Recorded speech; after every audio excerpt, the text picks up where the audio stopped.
Hey everyone, I haven't made any videos lately, so I'm about to make one now.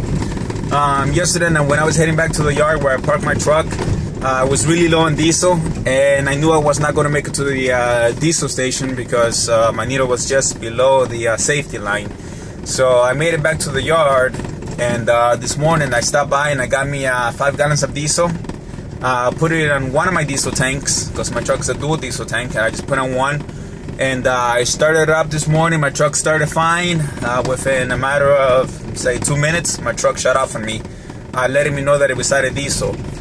Even though I put diesel in the truck, most likely my truck probably got air from yesterday in the lines.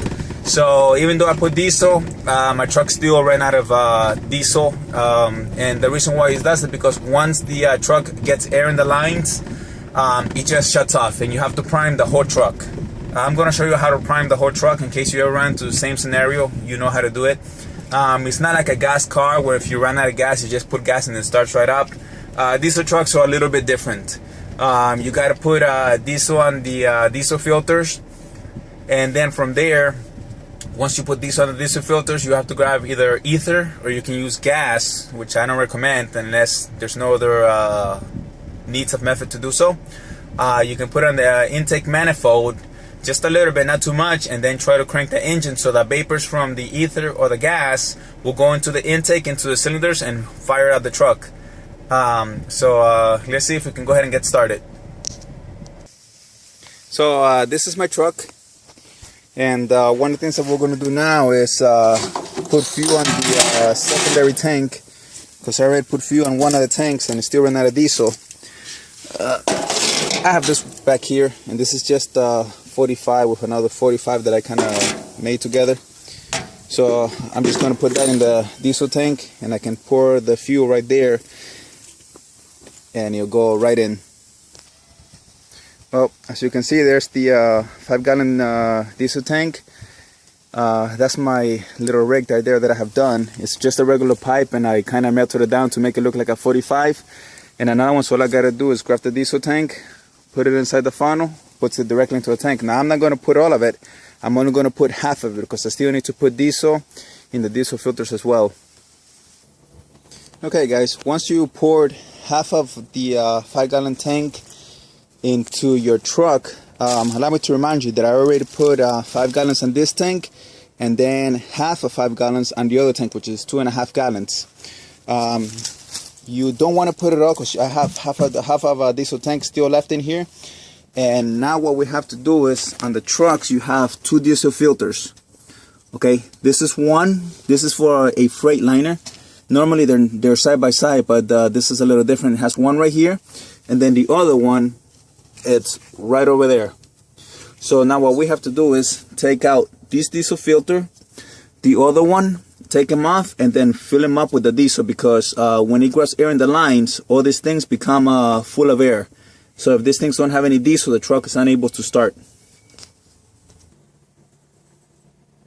Okay, so this is the first fuel filter that I'm taking out, and as you can see, it's empty. There's nothing in there, which means it got air in the lines, just what I thought. So now all I gotta do is grab my tank, okay, fill this puppy up with diesel, and then screw it back on there. Okay, once you have it full of diesel, we got to be very careful. Go ahead and screw it right there where it belongs. Okay, once you put that filter back in, now it's time for the second filter. You pretty much got to take it out and repeat the step all over again. Okay, once you have both of the filters filled with diesel all the way to the top, number 1 and number 2, normally in most of the trucks you have what's known as a primer or a prime valve. However, this Freightliner, for some reason, this is the manual pump that it has, which is connected to the the air pump. Okay, this is the air pump, and it's connected to the diesel pump as well. It doesn't have a prime valve, which is a big problem for me, because if it doesn't have a prime valve, I cannot create pressure within the lines to be able to start the truck. So next thing that I'm going to do, since it doesn't have that, is I'm going to open this thing up. This is the intake, part of the intake. As you can see, the intake goes connected to the intake filter, blah, blah, blah. All I'm going to do is see if I can find me a little bit of the ether, put some ether in there, and then try to crank the truck and see if I get lucky like that. Alright guys, I ran into a small problem. As it turns out, I don't have ether on me. So since I don't have ether, I have to use the next best thing, which is gasoline. Now, here's what I'm gonna say. I don't recommend for you to try this unless you know exactly what you're doing, because if you don't do this right, you're gonna blow up the motor of the truck itself. The reason why is because gas creates a lot of vapor, and it's also very explosive. So once vapor gets inside the turbo, it's going to push it onto the engine, and once the engine starts, even if you shut it off and it's got too much vapor, the engine is going to keep running, it's going to over rev, and then you're going to blow a piston or something like that. So unless you know what you're doing, don't try this. You know, like they say, don't try this at home.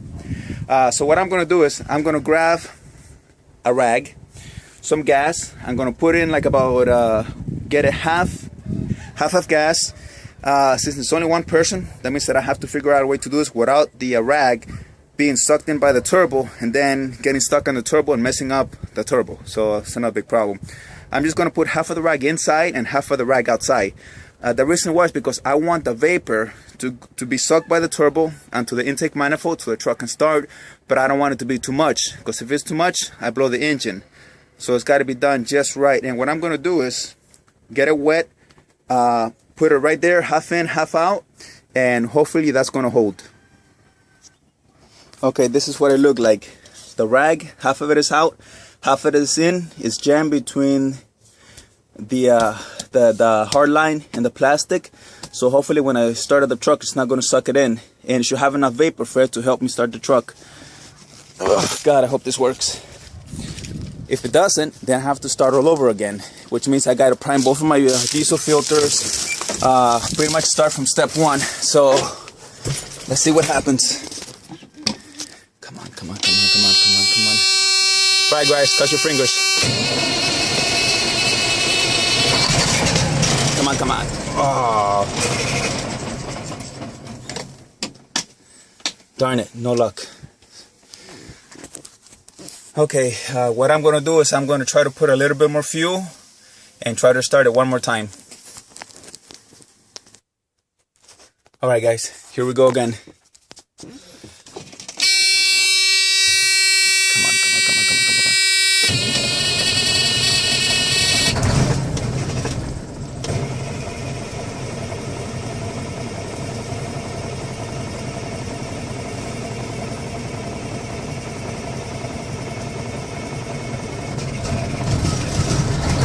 Yeah, baby, yeah! Woo-wee!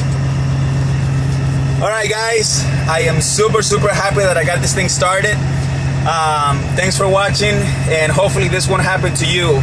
But in case it does, you can restart my video from step one all the way to the last step. And remember that if for some reason you run out of fuel, you have to do all the steps that I just did. Other than that, your truck will never start. Alright guys, good luck to all of you. Till next time.